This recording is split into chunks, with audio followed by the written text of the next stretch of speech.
When it comes to building fertile living soil, few tools match the power of compost tea and worm tea.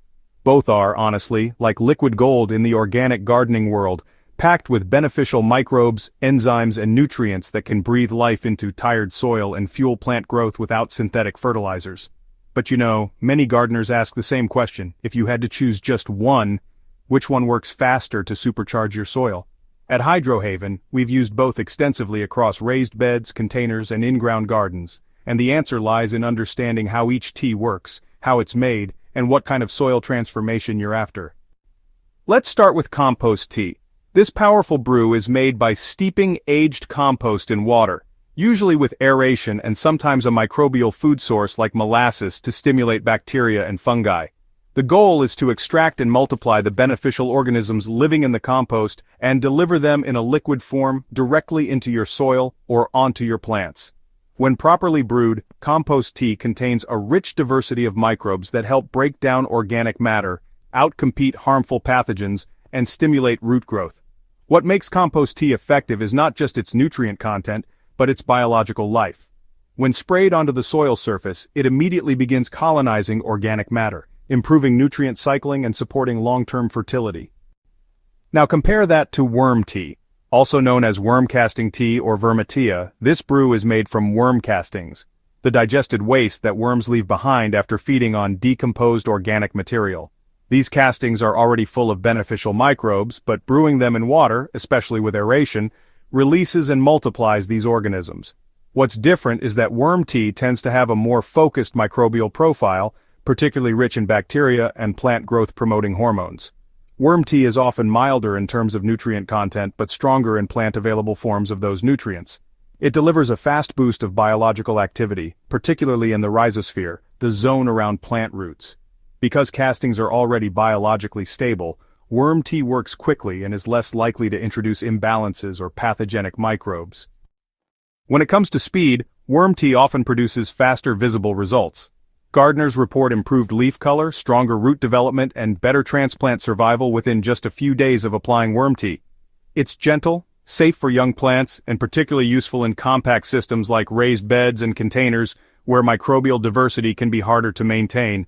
Worm tea is essentially a microbial tonic that works directly with plant roots to enhance uptake, making it ideal for quick recovery after stress, shock, or heavy rain. If your plants need a biological jolt, worm tea acts fast, and with regular use, it can maintain microbial activity at the soil surface where worms and roots interact most. Compost tea, on the other hand, builds deeper, longer-lasting microbial networks. It's better suited for revitalizing dead or depleted soil where microbial diversity has collapsed. While it may not always produce immediate visual changes, its impact is often more foundational. Over time, compost tea helps restructure soil, improves aggregation, supports fungi to bacteria ratios, and restores balance to soil biology.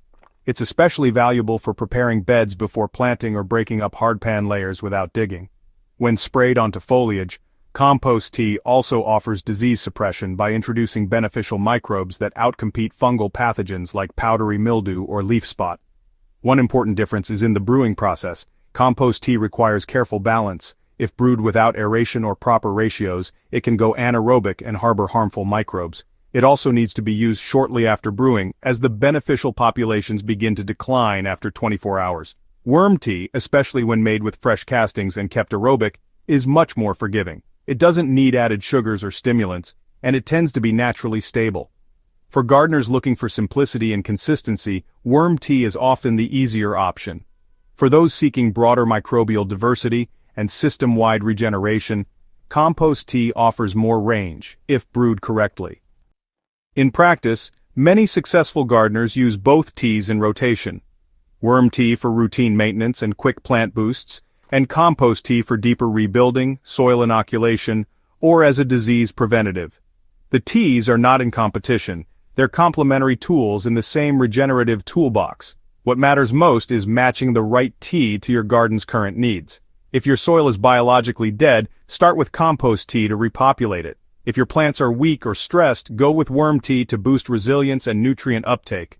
Understanding the biology behind both teas reveals why they're so effective. Plants don't grow in isolation, they grow in partnership with microbes. Every spoonful of tea introduces a cast of microscopic allies that feed, protect, and communicate with your plants. These relationships are what turn dirt into soil, and turn soil into a living system. By learning how to use compost tea and worm tea strategically, you tap into the power of nature's own nutrient cycle, with no chemicals required. If this guide helped you understand the real differences between compost tea and worm tea, and how to use each for maximum benefit, be sure to subscribe to Hydrohaven and share this video with your fellow gardeners. The more we learn to work with microbes, the more we empower our soil to grow healthier plants, naturally and sustainably. Let your garden drink from nature's brews and watch the transformation happen from the ground up. Hydrohaven.